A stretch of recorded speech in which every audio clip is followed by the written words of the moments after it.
Et salut les amis, bienvenue au domaine d'Alvaro. Un dimanche ensoleillé. Dimanche où on va commencer à bosser avec de la soudure. Tout simplement parce que je vous expliquerai dans la vidéo. J'ai eu des péripéties qui se sont passées au domaine d'Alvaro où on a été embêté un petit peu avec la police.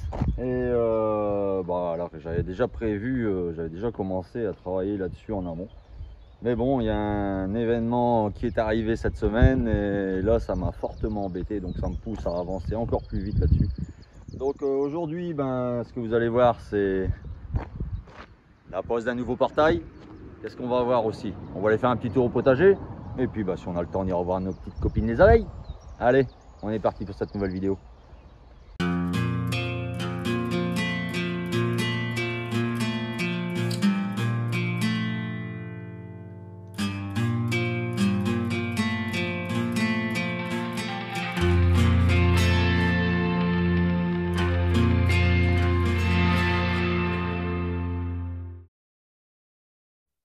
Allez, j'ai sorti le matériel. Vous vous souvenez, la dernière fois, j'avais fait une vidéo, je crois que c'était sur la présentation de la Blue Yeti AC200P. J'étais en train de fabriquer un portail. Et donc, ce portail, voilà, il est là. Hein. C'est uniquement de la récup de vieilles ferrailles. Alors c'est sûr, on va dire que c'est un peu rouillé. Hein, mais bon, ça fera l'affaire. S'il refait une dizaine d'années, c'est toujours ça de prix. Donc là, j'avais scellé des poteaux. Je vous mets... mettre en illustration ou en image quand j'ai posé ces poteaux là directement sur le parking. Là-bas au bout, vous voyez, on a une seconde barrière. Donc ça, c'est la barrière d'entrée principale du domaine d'Alvaro. Et là, je suis en train de poser un peu en arrière tout un rentourage. Donc vous voyez, ça va de la maison qui est là-bas. On a tout le grillage qui est posé. Vous vous souvenez, sur le parking, j'avais posé des poteaux. Donc là, les poteaux ont été grillagés tout le long. Et je suis en train de refaire un retour ici, jusque là-bas, pour dire d'empêcher mes fifis, c'est-à-dire mes deux chiens loups, d'accéder directement au portail principal. Tout simplement parce que, encore une fois, cette semaine, j'ai été embêté avec la police qui est venue me verbaliser. Mais bon, je vous explique ça un peu après. Là, je vous présente le matériel que j'ai sorti, c'est-à-dire que là, il y a mon nouveau poste à souder. Je me suis acheté un poste à souder avec la bouteille. Donc là, au moins, je peux souder Mig-Mag, TIG, aussi à la baguette, hein, si on veut, à l'arc. J'ai sorti la Blue Yeti, la même que la fois dernière, hein, quand on a fait le portail. La Blue Yeti AC200P, donc ça, c'est le dernier modèle, hein, Blue Yeti. C'est souvent c'est celle-là que je sors hein, pour souder, pour faire mon bricolage. Et donc, là, le portail, maintenant, je vais souder les charnières directement sur les poteaux. Et puis on va essayer de rendre ce portail fonctionnel. Donc là je vais vous poser sur le côté et puis je vais vous montrer un petit peu le boulot qui va être fait. Et puis je vous parle en même temps des péripéties qui se sont passées durant la semaine. On a toujours notre ami Bedford qui est là. Et là c'est pareil, je suis en pleine soudure. Mais ça, je vous invite à aller voir les ateliers d'Alvaro. Parce que sur les ateliers d'Alvaro, j'ai fait une vidéo où je sors ce moteur. J'ai fait une vidéo également où je répare l'Africa Twin, le moteur de l'Africa Twin, ça y est complètement refait. Donc là, la dernière vidéo est sortie hier, où j'ai refait une remise à neuf complète de l'Africa Twin sur tout son moteur pour l'instant. Et donc c'est ce que je vous présente. Donc n'hésitez pas à aller voir sur la nouvelle chaîne les ateliers d'Alvaro. Et vous verrez un petit peu où j'en suis pour préparer le périple de cet été. Allez, je vous pose, je m'équipe et puis on va souder ça. Allez, on est parti. Tu viens souder mon bébé? Bon allez, c'est parti. Là j'ai calé le portail avec des serre-joints. Et là j'ai mis les charnières en place sur mes poteaux métalliques directement. Donc ça c'est des ferries que j'ai mis dans le sol et scellé au béton directement sur le parking. Et voilà, j'ai scellé, j'ai bloqué mes charnières avec deux serre-joints sur le poteau. J'ai sorti le poste à souder, la bouteille d'argon, le poste est branché directement sur la Blue Yeti. D'ailleurs je vais l'allumer. D'ailleurs, s'il y a des infos sur la Blue Yeti, si vous voulez des infos sur la Blue Yeti, je vous mets le lien en description. Je crois que le code promo marche encore. Et il me semble qu'ils font encore des promos. Donc, n'hésitez pas à aller voir en description si vous voulez des infos là-dessus. Moi, je sais qu'elle me sert pas mal. J'en ai deux de Blue Yeti, une dans l'atelier et une que je laisse avec le poste à souder qui vient toujours avec moi. Et bah voilà, vous voyez, quand je suis en plein milieu du jardin ou en plein milieu du parking, il y a hors de question d'aller sortir 50 mètres de rallonge pour aller faire 3 soudures. Donc là, bah, j'ai toujours la petite station. Et puis, ben, passion caddie, comme d'habitude, un caddie équipé avec l'ensemble du matériel de soudure. Et moi, ça permet de me promener un petit peu partout avec mon matériel. Bon, je vais attaquer cette soudure-là. Je vais souder déjà ce gond qui est ici, le gond qui est là. Et puis, bah voilà, on va faire les 4 gonds et puis on va voir si ça marche. Allez, on est parti.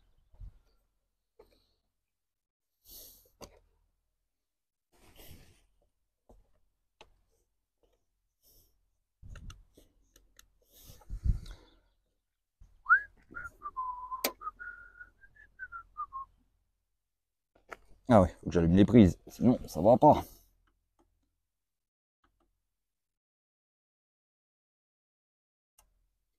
Hop, c'est parti. Les prises sont allumées.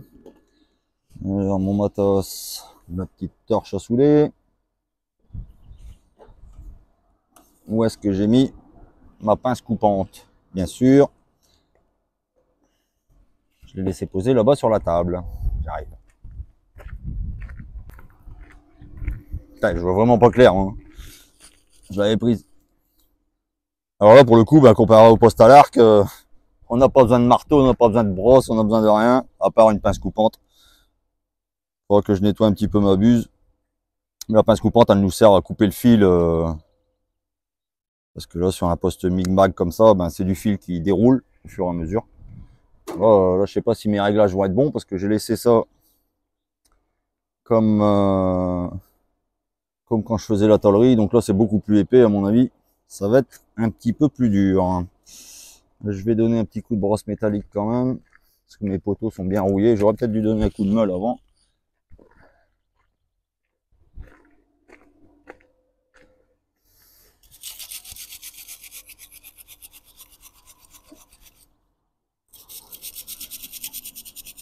Hop, là, je vire la rouille pour pouvoir bien souder.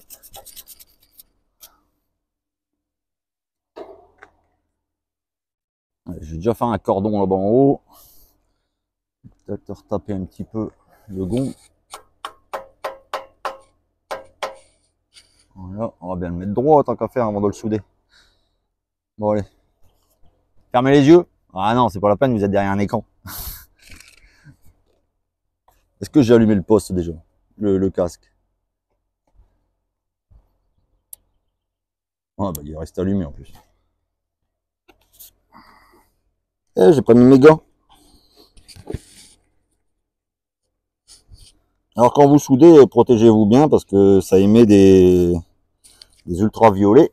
Et donc bah, déjà pour les brûlures, mais en plus pour le coup de soleil. C'est pour ça que j'ai mis la veste. Même s'il fait vachement chaud, mettez une veste quand même, sinon vous allez attraper des sacrés coups de soleil. Allez, je vais déjà faire un point pour l'immobiliser.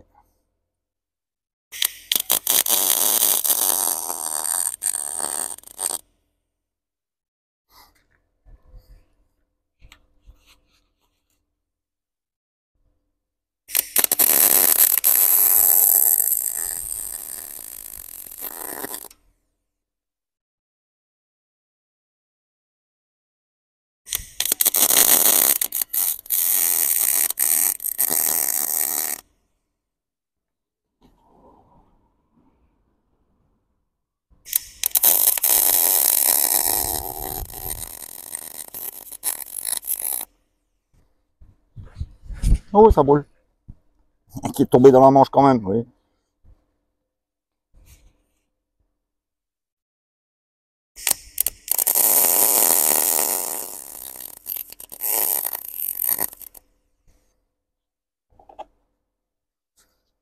Bon, là, bah, j'ai pointé déjà.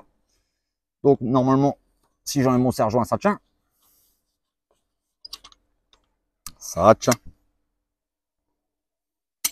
Bon, je vais venir vous rapprocher un petit peu parce que j'ai l'impression que vous êtes loin là-bas.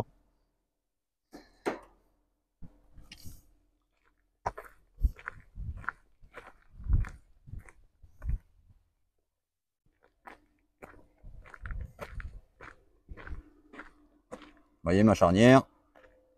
Donc là, je lui ai fait quelques points vite fait pour dire de la bloquer. Et puis là, bah, je vais faire quelques cordons. Il n'y a pas besoin de 36 000 cordons, hein. C'est juste pour que ça tienne bien. Bon, alors, où est-ce que je vous pose? Où est-ce que je vais vous poser? Allez, ici, on sera pas mal. Ah, par contre, vous allez rien voir vu que je vais être devant en train de souder. Allez, je vous mets un petit peu sur le côté.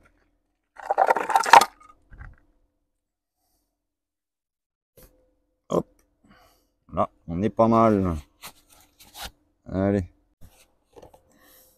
Donc la charnière. Ici, dans le gond, là, vous voyez, j'avais un peu de jeu dans le gond ici. Ce que j'ai fait, c'est que j'ai pris un bout de tube en cuivre que j'ai entaillé en deux parce qu'il rentrait pas dans la gorge, dans la partie femelle. Je l'ai entaillé en deux avec un coup de meule. Et après, en force, je l'ai mis à l'intérieur.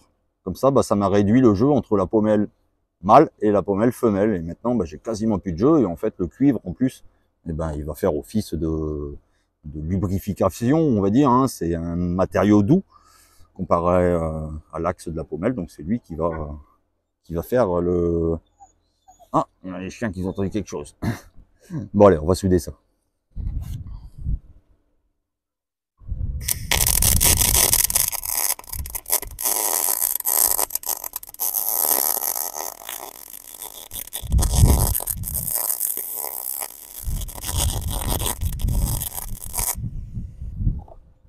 Soudure montant, c'est pas évident. Hein. Et là, je suis en train de prendre en main le poste à souder. Vaut mieux que je m'entraîne là-dessus que sur le camion direct. Hein.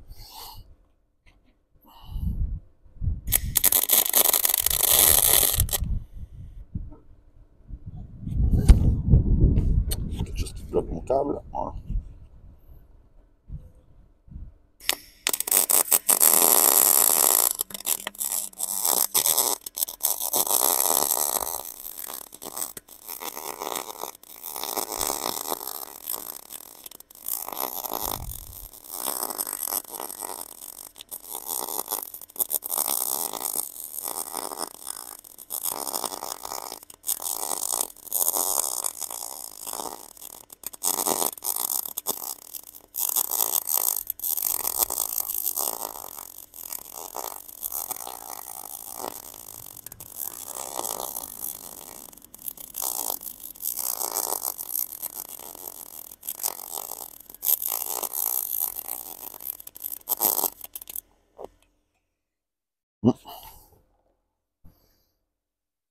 C'est pas si mal. Hein. J'ai mal démarré, j'ai été trop vite. Mais sinon, le reste, c'est pas mal. Bon, allez, je vais en faire une de l'autre côté.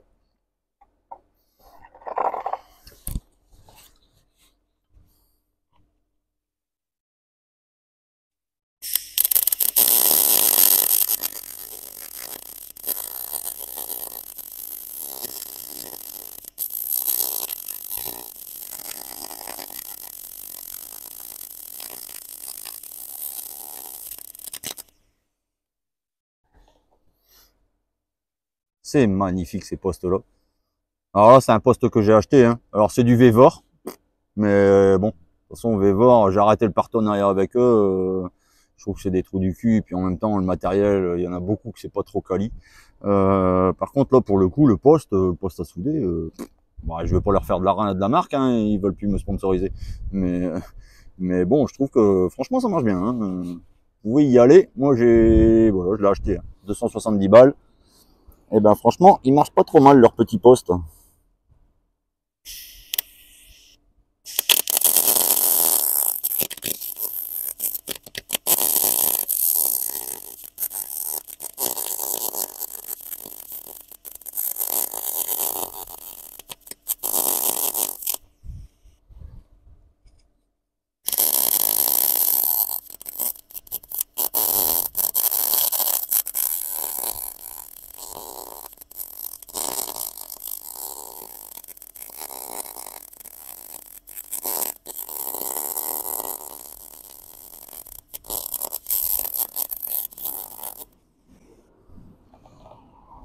Celle-là, à la fin, elle est partie en couille. Mais bon, voilà, la soudure est faite. Oh, je vais monter un petit peu ici, quoi, pour être terminé. Je vais reboucher un peu ce que j'ai fait comme merde, là.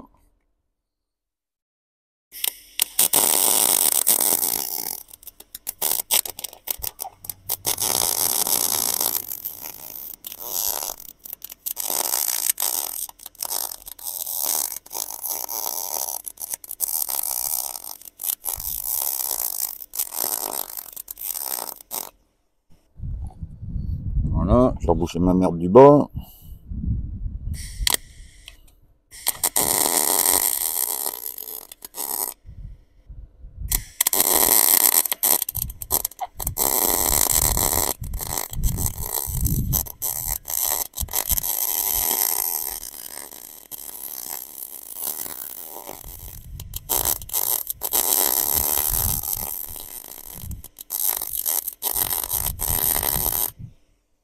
Donc quand il y a du vent, c'est pas évident, hein, parce que ça souffle le gaz.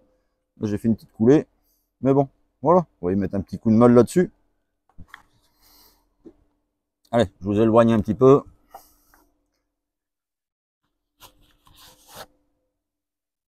Non, le téléphone qui me met que j'ai bientôt plus de batterie. Allez, je vais faire salle du bas maintenant. Allez, je vais descendre le téléphone. Bah là, je suis sur le trépied. Hop, hop, hop. Voilà. Allez, on va se faire la pommelle du gars.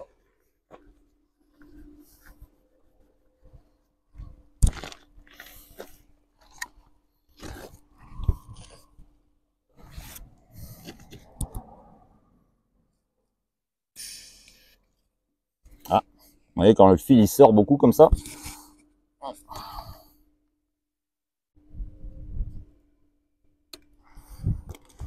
Je vais rapprocher un peu ma masse.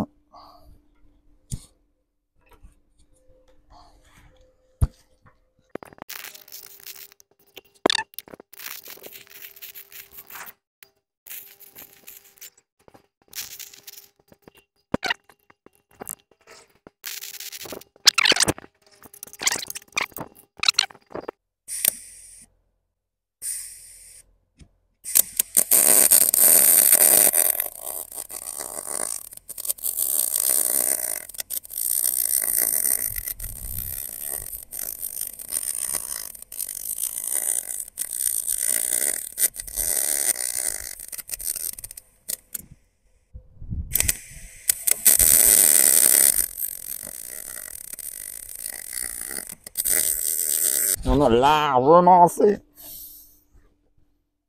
Bon, on va déjà essayer d'ouvrir celle-là. Ah non, je vais déjà souder l'autre de l'autre côté. Parce que j'ai peur de faire bouger, en ouvrant ici, j'ai peur de faire bouger complètement l'autre morceau que je viens de mettre. Bon, on va les souder de l'autre côté. Après, on molle les soudures pour que ce soit propre. Et puis, je vous montre le résultat à la fin. Voilà, les soudures sont mollées. C'est déjà un petit peu plus joli qu'avant meulage, hein, forcément, parce que ben, démontante, c'est pas évident, mais bon, là, je trouve que je m'en suis pas trop mal sorti. Vous voyez, le portail, là, il est un petit peu voilé, mais ça, c'est pas gênant, hein. Après, une fois que je vais le redémonter, là, je vais pouvoir le dégonder facilement, hein, parce que les gonds, en fait, j'ai juste à lever le portail et puis il va se dégonder. Et je vais le redégonder pour après pouvoir le nettoyer, le peindre, le dévoiler également, parce que vous voyez qu'il est un peu voilé là-bas, donc il faudra que je force un petit peu. Et puis on va réaligner tout ça. Mais bon, pour l'instant, on va déjà tester s'il s'ouvre. Alors attendez, je vais reculer. Voilà, allez. Je vous pose là et on va faire un petit essai ouverture.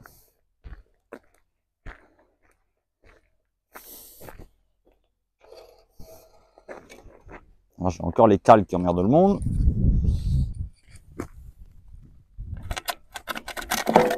Voilà.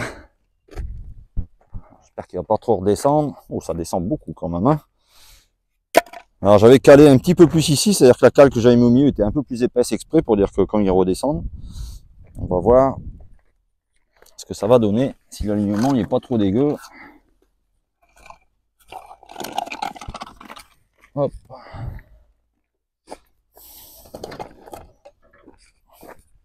Déjà, alignement, on est pas mal.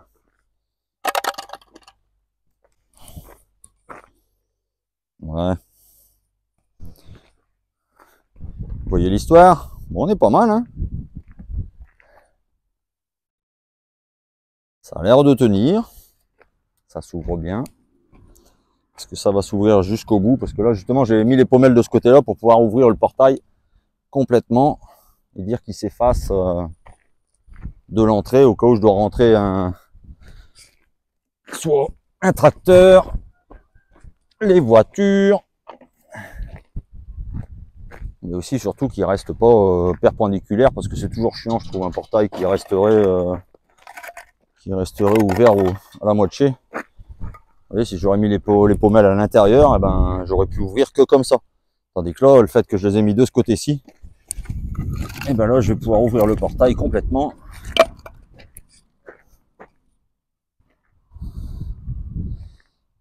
Et ça passe bien. Ben, impec. On est pas mal. J'ai les cales qui emmerdent le monde. Ramasser mes petites cales. Hop, hop, hop. Hop, hop, hop.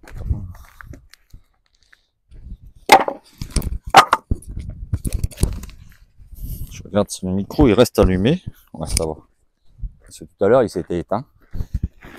J'espère que la prise d'avant ça va aller. Et ben voilà un portail. Donc là-dessus j'hésite. Soit j'y mets un grillage.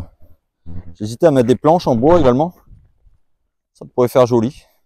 Tout dépend le temps que je vais avoir à le faire, parce que comme vous savez, je suis pas mal débordé en ce moment. Ben, ça a l'air de bien se passer, hein. Il tourne tout seul le portail. Alors on va refermer ça. Déjà il tient debout. Vous voyez, tout seul pépère. Et je vous dis, l'avantage d'avoir mis un petit bout de cuivre à l'intérieur de la pommelle, bah, c'est que ça aide à la rotation hein, entre les deux. Bon, ben, il ne restera plus qu'à nettoyer ça. Et enfin, je vais venir mettre ça dans le sol. Donc ça, c'est des petits loquets.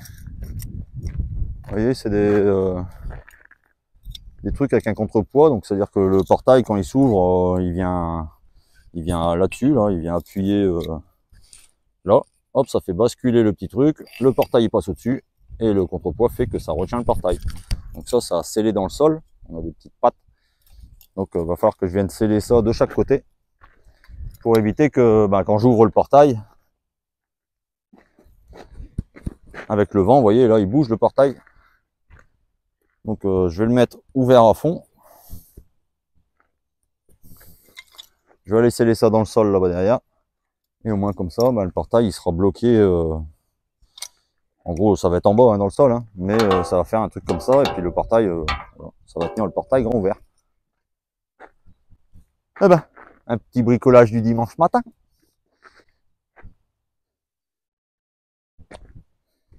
Ah ouais, je vous ai pas dit. Au final, pourquoi je fais ça? Eh ben, comme je vous disais, j'ai la police qui est venue m'embêter cette semaine. Tout simplement parce que j'ai un livreur qui est venu. Moi, j'étais en train de tondre. Il devait être aux alentours de midi moins le quart. Et tout d'un coup, il y a un livreur qui est passé. Ce livreur s'est permis de rentrer sur la propriété du domaine d'Alvaro. C'est-à-dire qu'il est arrivé, il a ouvert la grande porte qui est là-bas. Et pour dire de venir déposer le colis. Plutôt que de le laisser derrière le portail ou de m'appeler en disant le portail est fermé. Parce que là, c'est une grande grille. Je vous remontre un petit peu.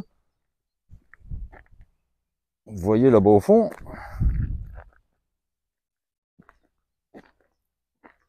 Là-bas au bout. Hop. Là-bas, j'ai un grand portail qui fait 2,50 m de haut. Il y a 3 loquets de fermeture. Devant, c'est écrit propriété privée, défense d'entrée. Il y a le panneau de domaine d'Alvaro. Et ben, le monsieur le livreur, il a ouvert tous les loquets. Il est rentré.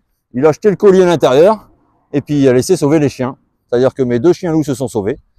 Et donc, je vous raconte pas, dans les 5 minutes, j'avais la police qui était là, qui m'appelait, tout ça. Mais ils étaient pas là pour m'aider à rattraper le chien. Hein. Ils étaient là uniquement pour me verbaliser. Voilà. Et donc, ils sont venus me verbaliser pour chien errant. Alors que j'ai beau expliquer que j'y étais pour rien, c'était un livreur qui était venu. J'ai même voulu aller déposer plainte à la gendarmerie. Et la gendarmerie n'a même pas voulu enregistrer ma plainte. Vous voyez, donc là, résultat, j'ai mes chiens qui se sont sauvés, ils ont été chez les voisins. Ils ont mangé quelques poules dans le poulailler du voisin, donc ça, c'est pas top. Bon, bien sûr, je me suis arrangé avec le voisin, j'ai été lui rembourser ses poules, mais bon, quand même, ça la fout mal. Et donc beaucoup d'embêtements. Et puis bah là j'attends mon procès verbal parce qu'il n'a pas voulu me dire le montant que j'allais me prendre. Il m'a dit non, non, vous allez le recevoir dans votre boîte aux lettres. Voilà, et donc un grand coup de gueule quand même un peu sur cette police municipale qui pour moi est là pour aider un peu les gens dans la commune. Et en fait ils sont uniquement là pour verbaliser, faire rentrer de la thune. Il est clairement, voilà, pour moi il y a quand même une circonstance qui fait que il voit que c'est pas moi de mon fait que mes chiens se sont sauvés. C'est quelqu'un qui est venu rentrer sur ma propriété et qui a fait sauver mes chiens. Pourquoi me verbaliser pour ça?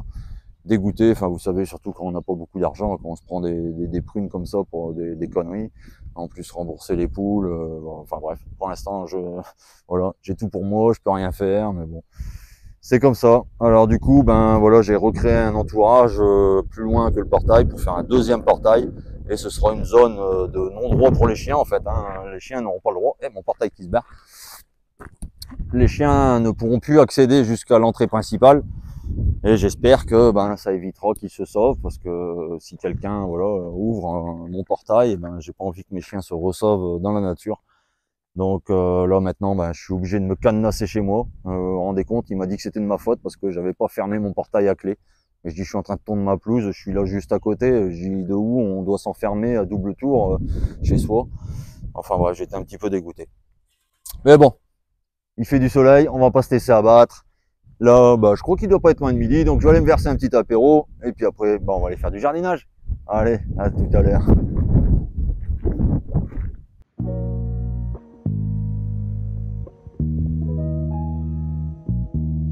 On va au jardin, mon bébé.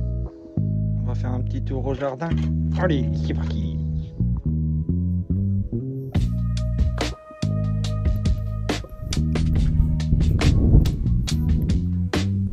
Allez, on va faire un petit tour au jardin. On a vu les chiens, ils faisaient la sieste. Bah, moi, j'en étais pas loin non plus, hein. Bien mangé, bien bu, la peau du ventre bien tendue. Mais bon, on a un grand soleil, on va essayer de profiter un peu des extérieurs. Alors, il y a un peu de vent, là, j'espère que ça va aller pour le micro. Là, j'arrive dans la partie jardin, on va faire un petit peu le tour pour que je vous montre ce qui a avancé un peu dans le potager du domaine d'Alvaro. Là, j'ai ma petite zone que vous m'avez vu créer il n'y a pas si longtemps que ça, où j'avais planté tout ce qui est tomates, aubergines, poivrons, piments.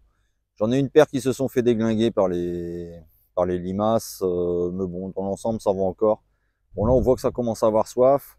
Si je vois que la pluie n'arrive pas, je vais devoir arroser. Là, j'ai regardé la météo, il nous prévoit un petit peu de pluie demain, donc je vais laisser faire, on verra bien. Ici, sur le côté, là, on a tout l'endroit où il y a toutes les menthes. Vous voyez, le grand buisson, c'est que de la menthe. Ici, j'ai une deuxième menthe qui est un peu différente, hein. Celle-ci est un peu velue. Je sais pas si vous voyez, on a un petit pelage, on va dire, sur la feuille de menthe, et je m'en sers pour les moritos, celle-là. Juste derrière, on a le beau abricotier qui commence à prendre forme. Celui-ci il a été semé, donc c'est un noyau d'abricot que j'ai planté il y a 2 ans maintenant. Et vous voyez la taille qu'il fait déjà, il est bien arrivé à ces 2,50 m, 3 m. Pour l'instant, ça tient le coup. Ici sur le côté, on a l'ail qu'on a planté cet hiver. Donc il a été planté début janvier. Début janvier, et on a je pense qu'on devra avoir une belle production d'ail cette année. Là, c'est une zone quand même où ça se passe bien. Donc, vous voyez, c'est quand même bien enherbé. Là, pourtant, j'ai donné déjà 2 coups de binage. Et je pense que la semaine prochaine, je vais devoir m'y remettre un petit peu. On va avancer un petit peu plus loin. Ça fait du bien un peu de soleil quand même. Pourvu que ça dure. Derrière moi, on passe à côté de 2 zones. Vous voyez. Donc, ceux qui connaissent le domaine d'Alvaro, ils m'ont vu faire tous ces petits rentourages avec du sol, et au pied il y a du grillage. C'est des grillages de protection contre les lapins, parce qu'ici je suis envahi de lapins. D'ailleurs les lapins ils m'ont fait des gros dégâts au niveau de mes greffes, tous mes pieds de mes fruitiers. J'ai quasiment 50% de mes fruitiers qui ont été mangés par les lapins. C'est à dire que dès que le bourgeon démarre, dès qu'il commence à y avoir les premières feuilles, hop, ils viennent et ils bouffent directement la première feuille, et puis ça me nique mes greffes, quoi, en fait, hein. Donc j'ai perdu presque 50% de mes arbres. Ça fait chier parce que c'est du boulot à rien. Enfin, ils m'en ont laissé quand même un petit peu. Si j'avance, on a une zone derrière où on a les fèves. Vous vous souvenez, en début d'année, les fèves étaient vraiment toutes petites. Je m'en suis fait déglinguer aussi à une partie avec les tourterelles et les pigeons qui venaient m'en tirer. Mais ça va. J'ai quand même de belles fèves, et puis je pense que la récolte va bientôt approcher parce qu'on commence à avoir des beaux petits spécimens là, qui se préparent. Bon, d'ici 15 jours, 3 semaines à mon avis, on va avoir quelque chose de pas mal. Ici derrière, j'avais des échalotes. Les échalotes, elles se font tondre par les lapins. Ouais, petites échalotes là. Bon, après qu'ils sont derrière, elles se sont pas fait tondre, tout simplement parce qu'elles sont dans la végétation. Là, c'est pareil, il faut que je désherbe. Un petit peu d'ail à désherber. Toute cette zone-là, c'est prévu pour cette semaine. Là, je dois faire le désherbage de toute cette zone. Après, qu'est-ce qu'on va avoir? On va avancer un petit peu dans le jardin. Et puis, je vais vous montrer la plantation des pommes de terre sous paille. Ah oui, j'ai avancé aussi. Je nous ai mis les concombres. Concombres qui ont été semés, enfin pas semés, qu'est-ce que je dis? Concombres qui ont été semés en godet, hein, qui ont été semés en godet il y a plus d'un mois de ça. Donc là maintenant, j'ai installé le petit grillage qui est derrière. Mes petits concombres, ils sont prêts à partir. Et puis pour l'instant, ça se porte bien, ça pousse. Les pommes de terre sous paille. Alors où est-ce qu'on en est au niveau des pommes de terre sous paille? Déjà, ça a bien passé. On voit que les pommes de terre, le feuillage est pas trop mal. Bon, comme prévu, hein, vu que c'était une zone qui n'avait pas été travaillée ni bâchée les années d'avant, on a toutes les consoudes hein, qui commencent à repasser. Donc vous voyez, le fait de pailler, pourtant là je vous dis, j'avais mis 20-30 cm de paille. La consoude, ça repasse quand même. Mais bon, c'est pas gênant. On va repailler après quand je vais faire le premier butage, parce que là il commence à être grand. Du coup, je vais pouvoir venir supprimer les feuilles de consoude, ça va me servir de paillage également. Là, j'ai toute la première variété qui est bien partie. Par contre, ce qui est bizarre, c'est que la deuxième variété, celle qui est ici, j'ai eu aucun départ. Donc, je sais pas, problème avec ces pommes de terre là. Alors que la variété qui est juste à côté, c'est-à-dire, vous voyez ici, celle-ci est bien passée. Bon, entre deux, je vais avoir une grande allée où j'aurai pas de pommes de terre. C'est pas grave, je vais récupérer cette paille là pour faire le paillage des autres à côté. Et puis, je replanterai quelque chose de différent entre deux. Derrière moi, il va y avoir ici, donc ça c'est une zone que j'ai préparée et que j'ai intégralement bâchée. Vous voyez, on a une grande bâche qui est noire en dessous, j'ai mis le marron au-dessus, c'est plus joli. Et là j'ai installé tout ce qui était potimarron. L'année dernière ils étaient dans une autre zone, donc moi je déplace à chaque fois. Donc là les potimarrons sont bien partis, ça fait maintenant une semaine qu'ils sont installés. Et donc voilà, c'est en train de démarrer. Et au final, voilà, cette bâche plastique disgracieuse va disparaître au fur et à mesure des feuillages qui vont pousser. Juste à côté, je sais pas si on les voit parce que c'est encore petit, mais sur la bande qui est là, la bande de terre, là j'ai installé tout ce qui est des tournesols. Comme ça ici je vais avoir complètement une rangée de tournesols en plein milieu du jardin. À côté de ça, j'ai une autre bâche ici derrière moi. Là pareil, donc là c'est tout ce qui va être courgette. Donc j'ai installé plusieurs lignes. Donc j'ai une première ligne courgette jaune et une deuxième ligne tout ce qui est courgette verte. Là je dois avoir une bonne vingtaine de pieds de courgettes. Je pense que ça devra aller pour cette année. Après si j'avance encore un petit peu dans le jardin, les pruniers qui commencent à bien partir. Alors d'ailleurs ça c'est bizarre. Vous voyez deux pruniers achetés au même endroit. J'en ai un derrière moi. Vous voyez la taille qu'il fait. Tandis que l'autre qui était planté en même temps, voilà, on a deux branches. Comme quoi, d'une variété à l'autre, sur le même terrain, on peut avoir des résultats complètement différents. Donc, vous arrêtez pas à un arbre qui prend pas chez vous. Mettez-en plusieurs, mettez des variétés différentes, et puis il y en aura toujours un qui marchera mieux que l'autre. Petite zone d'ail également ici. Tout ce carré là, c'est de l'ail. Encore du désherbage. Ah ouais, avec toutes les pluies qu'on a pris, ça n'a pas été évident de venir dans le jardin. Il y a réellement que cette semaine là où on peut venir profiter un peu des extérieurs et commencer à planter. Parce qu'avant, bah, c'était vraiment triste. Là, je suis en train de passer à côté de la mare. Peut-être que vous entendrez les petites grenouilles. Je veux dire qu'en ce moment, c'est symphonie au niveau au niveau de la mare et des grenouilles. Vous voyez là, juste derrière. Bon, vous les verrez pas à la caméra, hein, mais il y a du monde. Si j'avance encore un petit peu, je vais me retourner. Ici derrière, ben, on va avoir une autre bâche qui a été posée. Alors moi, je mets sur bâche principalement tout ce qui est courge. Vous voyez, par exemple, ici, la bâche qui est là derrière, bah, ça va être tout ce qui va être butternut. Et il me reste encore à poser les patidous en courge et les bleus d'Hongrie que je dois mettre également. J'ai une variété de grosses courges que je dois installer également, les courges géantes. Et ça, c'est plus pour la déco d'Halloween. Et d'ailleurs, bah, les courges géantes, j'ai préparé la zone. La zone, elle est juste là derrière. Et puis, on a, bah, vous voyez là-bas dans le fond, le tunnel à tomates. Et ben, le tunnel à tomates, ça pousse bien. J'ai été les raccrocher la fois dernière.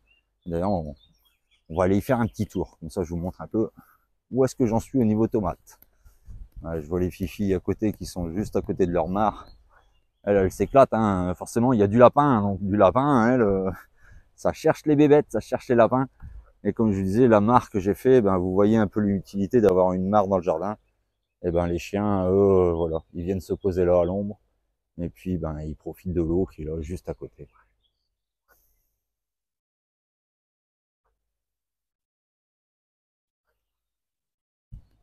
Allez, on va aller faire un petit tour, voir le tunnel à tomates, voir comment ça se passe.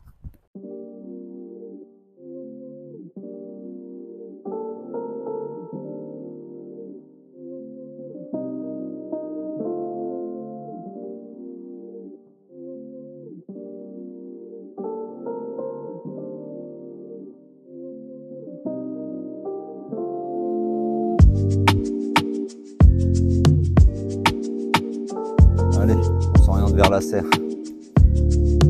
Eh bien, dire qu'il y en a qui achètent des rosiers. Et les rosiers sauvages, c'est beau aussi. C'est du bien un peu d'ombre. C'est vrai que c'est tout ou rien. On était encore en automne la semaine dernière. Et là, tout d'un coup, il y en a un, il a appuyé sur l'interrupteur, bouton été. Et été, c'est démarré. Ça y est, j'arrive à côté du tunnel à tomates. Allez, là derrière. On va faire un petit tour et puis ben, je vous montre un peu ce qui a été planté dans le tunnel. Alors là, l'état des tomates. Ici, à peu près sur l'intégralité de la serre, je dois avoir 65 ou 70 pieds, il me semble, qui ont été plantés. Donc toute cette allée-là, ben, c'est les tomates qu'un abonné m'avait envoyé. Donc il m'a envoyé ces différentes variétés. Et donc à chaque fois, ben, j'ai mis 3 pieds de chaque tomate. Et pour l'instant, ben, ça se passe bien. On a les premières fleurs qui commencent à arriver. Alors, on n'est pas encore là d'avoir les tomates, hein, mais ça commence à grandir, ça commence à pousser. Tout au bout de la zone, vu que là-bas c'était un petit peu plus ombragé, je lui ai mis un petit pied de courgette. Donc on a un pied de courgette qui est là, qui commence à faire ses fleurs. On a la mare qui est dans la serre, hein. Vous vous souvenez, j'avais creusé une mare dans la serre. Là-bas derrière, j'ai un autre pied de courgette. Ici au milieu, on va avoir toute une allée. Alors cette allée-là, là, ça va être les noirs de Crimée. Et juste derrière, on va avoir les tomates Alvaro. C'est-à-dire que cette allée ici, qui démarre là, jusqu'à là-bas. Donc ça, c'est les tomates Alvaro. Elles sont bien parties. On n'a pas encore les premières fleurs, mais par contre, on va voir les premiers gourmands qui commencent à arriver là.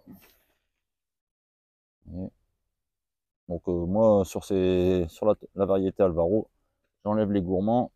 Je les fais que sur une tige, parce que ben, c'est de la très grosse tomate. Vous voyez, il faut faire attention, parce que là, il est déjà en train de partir en 2 têtes. Et donc là, je vais en supprimer une des deux. Parce que je veux du gros gabarit. Vous vous souvenez, l'année dernière, on avait des tomates allant jusqu'à 900 grammes sur la tomate. Et forcément, si vous le laissez partir en buisson, bah, vous aurez aussi des tomates, hein, mais ça va être tout des variétés beaucoup plus petites. Ensuite, ici, on aura différentes autres variétés. Ici, par exemple, c'est de la verte, de la grosse tomate verte, variété absinthe, exactement. Et puis après, ben, d'autres petites variétés. Mais bon, les tomates, ça se porte bien. Pas de mijou hein, pour l'instant. Je sais que certains d'entre vous ont eu quelques problèmes avec le mijou. Bon, ici, l'avantage, c'est que la serre n'est pas fermée du tout. Hein. Moi, c'est juste un tunnel à tomates. Vous voyez, là, c'est ouvert complètement et dans mon dos, c'est ouvert également. J'ai une grande ouverture ici sur le côté. D'ailleurs, il faudrait que je vienne la refermer, celle-ci, parce que quand il pleut, j'ai vu l'année dernière, ben, les pieds qui étaient directement en dessous de cette ouverture, ben, c'est ceux qui ont fait rentrer le mijou dans la serre l'année dernière. Donc, il faudra que je répare ça. Voilà, voilà pour le petit tour du potager. Alors, je ne sais pas si on va aller faire un tour, voir nos amis les abeilles, parce que, bon, il fait bon, mais il faut savoir que les abeilles n'aiment pas trop quand il fait du vent. Alors déjà qu'elles sont un peu chafouines, j'en ai certaines qui m'attaquent à peine j'arrive. Je vous avais montré dans la dernière vidéo où je récoltais le miel. J'ai une des ruches, c'est des vrais teignes. Et encore la fois dernière, j'ai été débroussaillé. Alors pourtant, j'ai attendu le soir hein, qu'ils soient tous rentrés. Je suis arrivé avec le débroussailleur pour débroussailler vite fait devant la ruche. Wow, à peine je me suis rapproché à 1 mètre, il y a tout le troupeau qui est sorti et j'ai dû me barrer en courant avec le débroussailleur. Vous m'auriez vu courir avec le débroussailleur parce qu'elles étaient en train de me charger, quoi, tout simplement. Donc bah là, je vais aller voir parce qu'elles ont des hausses. Je voulais voir à quel point elles avaient rempli les hausses pour savoir si je doublais la hausse, si je remettais une hausse en plus. Bon, je vais peut-être attendre un petit peu ce soir, on va attendre un peu. Et puis, bah, je vous emmène avec vous si j'ai le courage. Sinon, bah, je vous reprends tout de suite et on s'en va discuter pour la fin de la vidéo. Allez.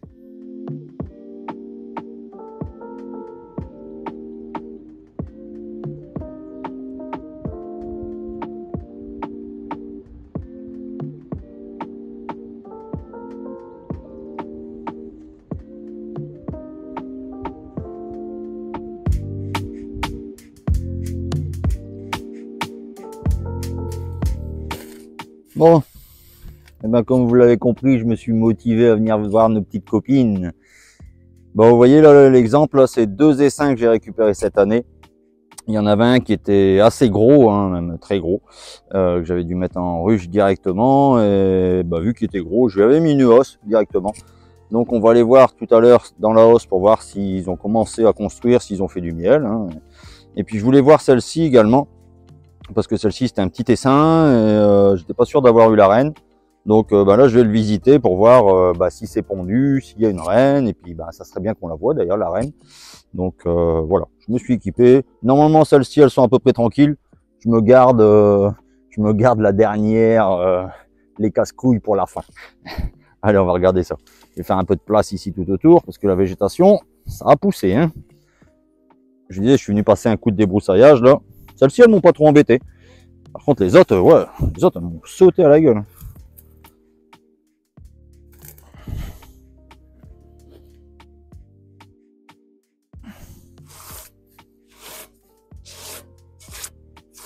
Allez, on va prévenir qu'on est là. On va dire bonjour à nos demoiselles. Bonjour les demoiselles, papa y est de retour. Le casse-couille, il vient vous embêter. Allez, on va regarder.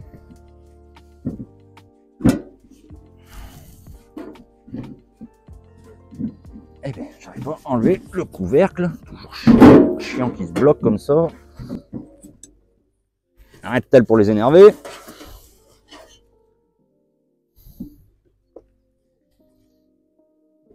Vous inquiétez pas, c'est moi, c'est moi.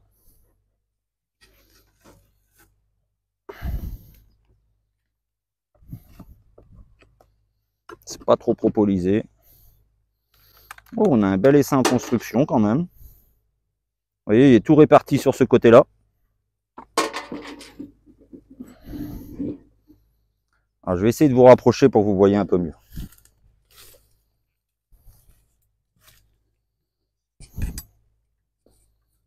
Hop.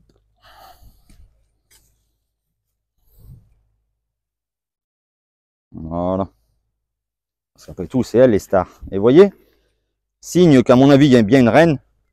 Sinon, elle serait déjà en train de battre un petit peu le cul en l'air, énervée, ça chanterait. Là, ça chante pas. Ça a l'air pas mal. On va les faire descendre un petit peu. Vous voyez, quand je vais enfumer, elles vont descendre à l'intérieur, toutes seules. Vous voyez, hop, ça se nettoie petit à petit au-dessus. Alors on voit qu'ici, ben, ça n'a pas construit les côtés. Donc je vais me faire de la place. Je vais déplacer un petit peu sur le côté. On va décaler ça.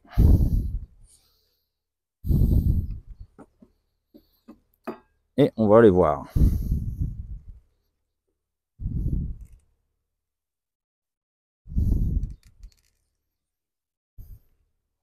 Donc c'est en train d'étirer celui-ci.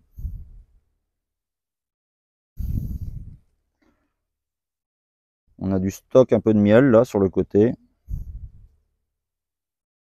C'est calme, hein, dis donc. J'ai plus l'habitude, moi, d'avoir des abeilles aussi calmes. C'est bien, mesdemoiselles, c'est bien, les filles. Vous voyez, là, c'est du plaisir quand même de venir voir ces abeilles quand elles vous sautent pas la gueule comme ça, comme les autres. Je vais laisser de côté celui-ci. Je vais en sortir un d'ailleurs. Je vais carrément sortir un cadre. Comme ça me permet de décaler et d'avoir de la place.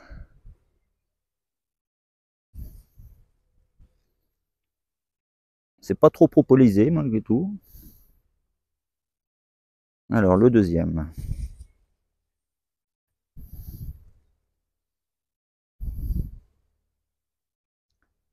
Ça stocke un peu de miel, hein. C'est beaucoup de miel là.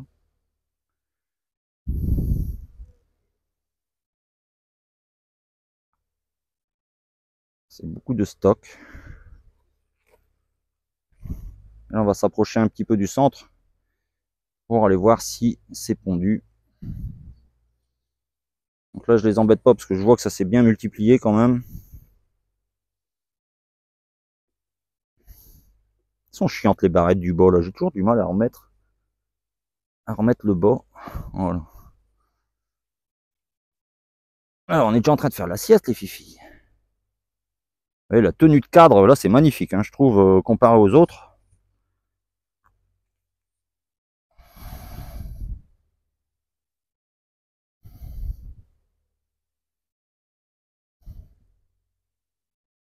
Alors là, ça m'embête pour l'instant parce que là, tout ce que je vois, c'est que ça stocke du miel. Et pour l'instant, sur ceux-là, je vois pas de ponte.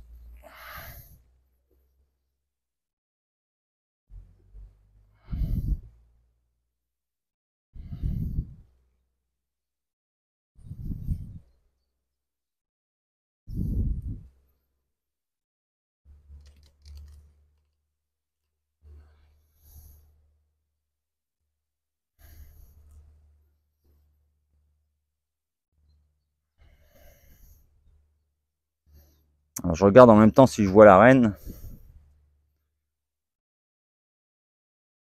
Si je vois de la ponte, mais on est un peu au soleil. Ah si, j'ai des larves déjà. Ah, ça commence à devenir un petit peu plus achafouiné un petit peu.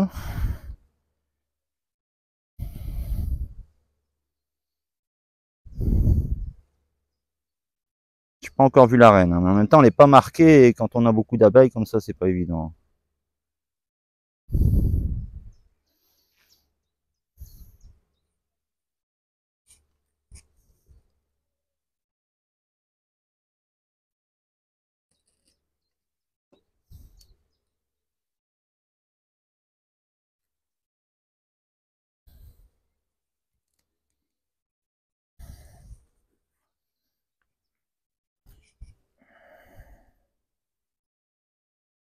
C'est vu un petit peu les filles, que je vois un petit peu ce qui se passe. On a de la larve déjà. Ici, c'est des larves.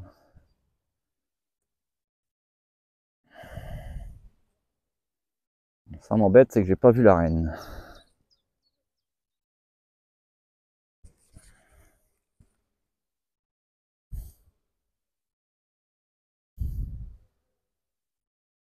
Bon, on va les laisser faire.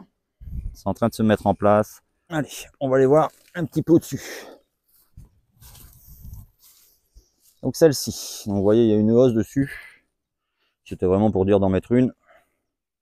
Parce que je le sentais bien parti, celui-là. J'ai dit, allez, on va bien voir si elles nous produisent un petit quelque chose. C'est toujours un petit quelque chose de bruit. Alors que il est arrivé que début d'année, au mois de mai. Un peu de place.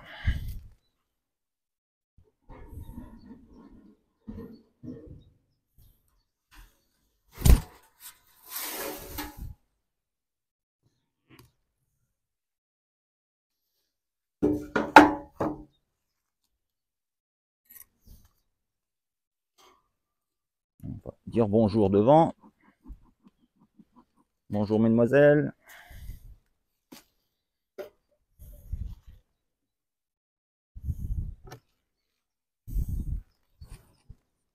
Oh, mais la hausse, il y a un petit peu de monde dans la hausse. C'est en train de remplir du miel. Moi, quand c'est comme ça, je vais pas les embêter. Mais je vois que celui-ci est construit, celui-ci est construit. Les autres, ils démarrent, celui-là. Les autres, non. Bon, je vais pas les embêter plus. Je vois que ça rentre du miel. Allez. Est-ce que je vais à la recherche de la reine? Est-ce que je vais voir en dessous? Des fois, ça peut les emmerder, et puis du coup, ils arrêtent de produire du miel, c'est embêtant. Mais bon, je vais les laisser tranquilles. Je vais les laisser comme ça. Je verrai bien un peu plus tard. Là, je vois que ça travaille bien. On va laisser ça tranquille. Je vais garder mes forces pour les teignes. Allez, on va laisser en aller voir les teignes, voir un petit peu ce qui se passe. Mais celle-ci, peut-être qu'elle va nous produire un petit quelque chose pour un essaim qui vient d'arriver au mois de mai. Allez, on va aller voir les teignes. C'est parti. Alors, les demoiselles, les teignes. Les voilà, les furieuses. Allez, on va s'en approcher.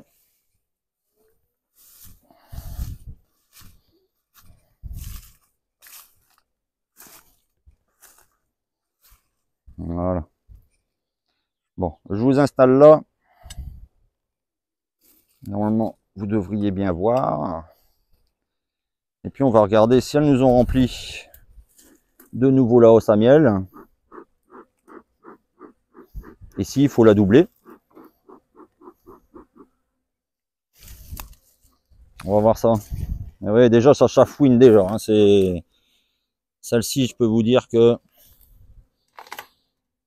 on le sent passer quand on s'en approche. À ne pas venir sans protection ici, parce que mesdemoiselles, c'est des furieuses.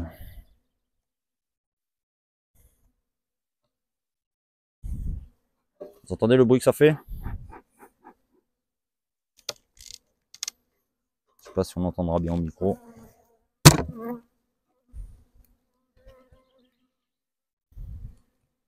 Oh non, la hausse est à peine... Après, ça y est s'aimer, hein, donc elle est à peine construite. Donc bon, on va les laisser. Vous voyez, si je vous lève le cadre. Donc ça, c'est une nouvelle hausse hein, que j'avais mis quand on avait récolté le miel la fois dernière. Je peux vous montrer. Il est juste en construction. On a un petit peu de miel sur le premier. On a le deuxième qui est un peu rempli. Mais ça s'arrête là. Donc on verra. On va revenir cet été. Là, on va les laisser tranquilles. Je trouve qu'il y a quand même beaucoup de mal. Hein. J'espère que la jeune reine a réussi à faire sa place. Je vois quand même énormément de mâles devant. J'aurais bien envie de la visiter quand même, mais c'est des sacrés ceux-là. C'est des sacrés. Alors, est-ce qu'on se lance à l'attaque de nos très chers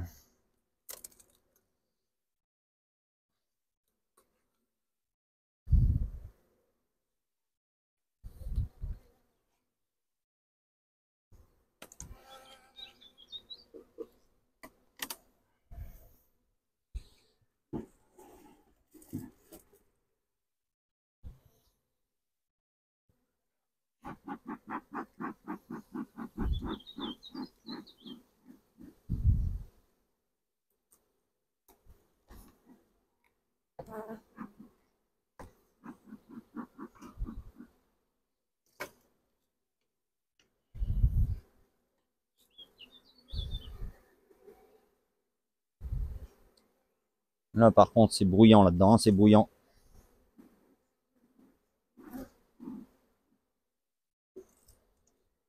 Et là, direct, je sens qu'elle m'attaque. Mais moi, ce que je vais aller voir, on va aller voir plein cœur directement. Je vais en décaler un. Parce que moi, je veux voir s'il y a de la ponte. Et vous voyez, vous entendez le bruit? Celles-ci, elles sont vraiment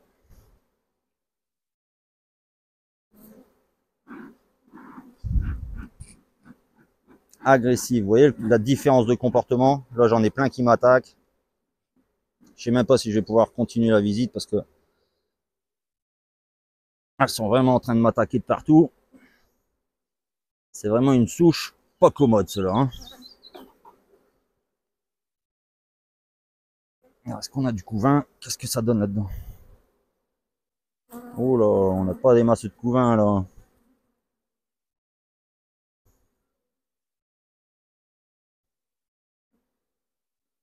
Non, on n'a pas de ponte. D'ici là que l'essaimage, la nouvelle reine n'est pas revenue. Là, on a vraiment un caractère de ruche très agressif. Je pense que on va aller chercher une nouvelle reine.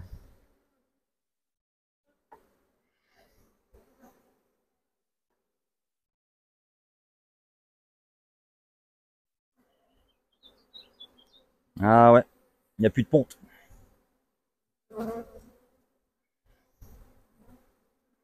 Et donc on a intérêt quand même à se dépêcher. Parce que ça va finir bourdonneux.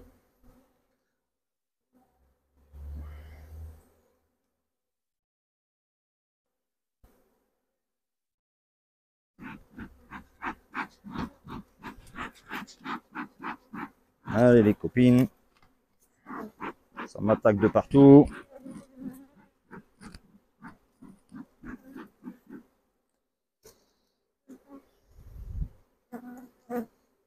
Ça sent pas très bon.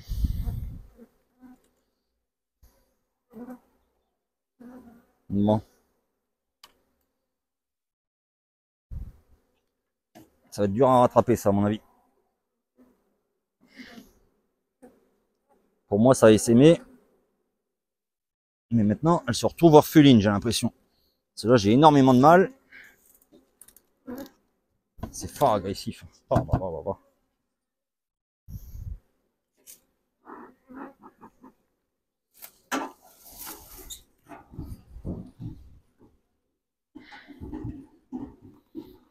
Ça à mon avis,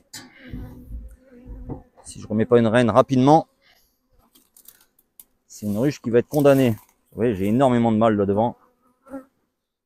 Et j'ai pas de ponte en plein milieu du... J'ai aucun couvain. Donc ça, c'est pas bon du tout, c'est pas bon du tout. À mon avis, ça n'a pas reméré. Reméré, c'est-à-dire que ben, la nouvelle reine est sortie pour aller se faire féconder.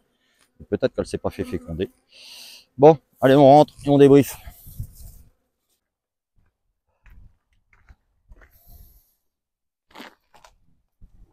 Ah, je vais essayer de pas renverser mon café déjà. Bon, bah voilà les amis.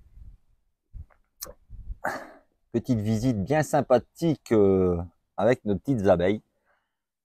Là, je me suis fait un petit café. Il est pas tôt, hein, il est déjà 18 h à mon avis. Je vais pas dormir de bonne heure ce soir.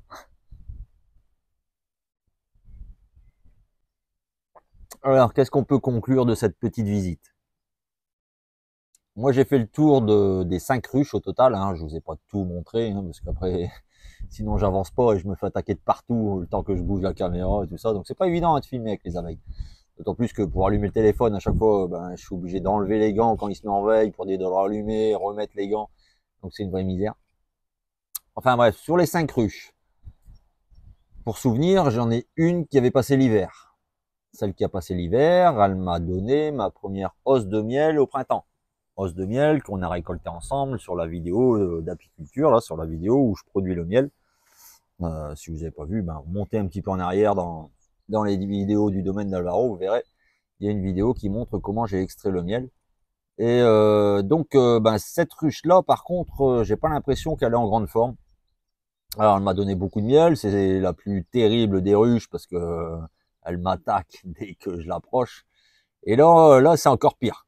Là, vous avez vu quand j'y étais, c'était vraiment des teignes, des teignes. Elle me sautait dessus dès le début. Et j'ai regardé l'intérieur de la ruche. Et là, par contre, c'est pas une bonne nouvelle. J'ai vu qu'il y avait énormément de mâles. Mais par contre, quand je regarde au niveau du couvain, j'ai pas de ponte. J'ai pas du tout de couvain. Donc, à mon avis, vous vous souvenez quand on avait fait la récolte, moi j'étais retourné voir un peu derrière et j'avais vu qu'elle avait essaimé. À mon avis, la jeune reine qui est arrivée dans cette ruche, celle qui est née dans cette ruche-là, a dû aller faire son vol nuptial et a pas dû revenir. À mon avis, elle a dû avoir un accident de parcours. Mais en même temps, c'est pas évident avec les conditions climatiques qu'on a en ce moment, les pluies, le froid et tout ça. Et donc, j'ai l'impression qu'elle a pas, on appelle ça reméré. Donc, je me retrouve avec une ruche orpheline, c'est-à-dire une ruche qui a plus de reine. Bon, bah après, c'est pas ce qu'il y a de plus gênant en soi si on intervient assez vite. Là, c'est déjà peut-être un peu tard. Bon, je vais aller voir. Moi, je vais aller me recommander une reine parce qu'on peut très bien racheter une reine. D'un sens, c'est pas plus mal parce que, étant donné que c'était une ruche qui était fort agressive, le fait de changer de reine, souvent, on obtient une reine qui est plus calme et tout l'ensemble de la ruche après va redevenir plus calme. Donc, je vais aller me rechercher une reine. Une reine, en moyenne, ça coûte à peu près 35 euros. Donc, je vais aller me rechercher une reine et je vais lui remettre une reine pour être sûr qu'il y ait une reine à l'intérieur. Et dans tous les cas, faut pas s'inquiéter parce que même s'il y en a encore une à l'intérieur, il n'en restera qu'une. Après, il se bagarre à la place et puis donc je vais aller en chercher une quand même pour être sûr que j'ai une reine à l'intérieur de la ruche parce que là, j'ai l'impression que sinon, elle est vouée à sa perte.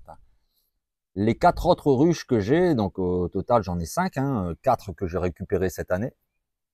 Et donc 3 que j'ai mis dans des ruches d'Adam et une que j'ai mis dans la ruche Varé. J'ai fait le tour de cela, on a fait le tour ensemble. Je m'inquiétais de pas avoir de ponte, mais c'est normal, c'est normal. J'ai regardé sur les autres ruches. C'est ça l'avantage d'avoir plusieurs ruches, c'est qu'on peut comparer. Parce que là, je voyais l'intérieur, j'étais pas sûr si c'était du couvain ou si c'était du miel qui était stocké, parce que ben, c'était des opercules neufs, donc tout est blanc. Et mais par contre, en y regardant bien, j'ai vu des larves. Donc s'il y a des larves, c'est que forcément il y a quelqu'un qui a pondu. Et si ça a pondu, c'est que forcément il y a une reine. Pourtant, vous voyez, on a fait 2 fois le tour, mais il y a tellement d'abeilles à l'intérieur, c'est pas évident de voir la reine. Alors l'idéal, c'est de la marquer. Hein. Ils font des petites peintures hein, pour mettre la couleur, une couleur sur le dos de l'abeille, comme ça on la voit un peu mieux. Enfin bref, toujours est-il que les 4 et 5 que j'ai récupérés en début d'année, à voir, on a de la ponte, enfin on n'a pas de la ponte, on a du couvain dans chaque ruche. Donc c'est une bonne nouvelle, les 4 ruches sont en train de se mettre en place. Mais par contre, on en a quand même une qui n'a pas reméré, donc là, il faut que je me dépêche pour aller chercher une nouvelle pondeuse. Voilà. J'espère que cette petite vidéo du dimanche vous aura plu, que vous avez passé un bon dimanche. N'hésitez pas à aller refaire un petit tour hein, sur les ateliers d'Alvaro. Hein, je vous rappelle, hein, il y a une nouvelle chaîne où je parle principalement de mécanique et de la restauration des différents véhicules que j'ai ici, hein, comme le Bedford, comme l'Africa Twin. Là, on est à 975 abonnés, je crois. On va bientôt passer les 1000. Donc voilà, faites partie des premiers à nous rejoindre, à suivre le groupe. Et puis j'espère qu'on va réussir à avoir une belle communauté autour de cette passion de la mécanique. Et dans tous les cas, le domaine d'Alvaro englobe tout ça. Et puis bah, j'espère qu'on se revoit très bientôt pour de nouvelles vidéos. Vous voyez ici, il y a de quoi faire. On a encore énormément de travail. Moi j'ai le potager, j'ai la rénovation du van. Parce que pour rappel, le van, moi j'aimerais bien l'emmener sur le périple de cette année. Ça va être chaud, hein, je vous cache pas que ça va être chaud, hein, parce qu'il y a énormément de travail sur le van. Et puis bah, c'est pas que j'ai que des journées de 24 heures. Et donc mes journées de 24 heures sont déjà bien découpées entre toutes les activités que j'ai à faire ici. Donc je fais mon maximum pour essayer de terminer ce van, terminer l'Africa Twin aussi, hein, parce qu'il faut une moto pour rouler. Après, bon voilà, si l'Africa Twin n'est pas terminée, j'ai encore le VTR. Donc question moto, ça va aller, on aura une moto pour faire le périple. Et puis bah, on va essayer de s'organiser un beau Tour de France comme on avait fait l'année dernière, à votre rencontre. Et puis dans tous les cas, ben, on se revoit bientôt au domaine d'Alvaro. Allez, ciao ciao les amis.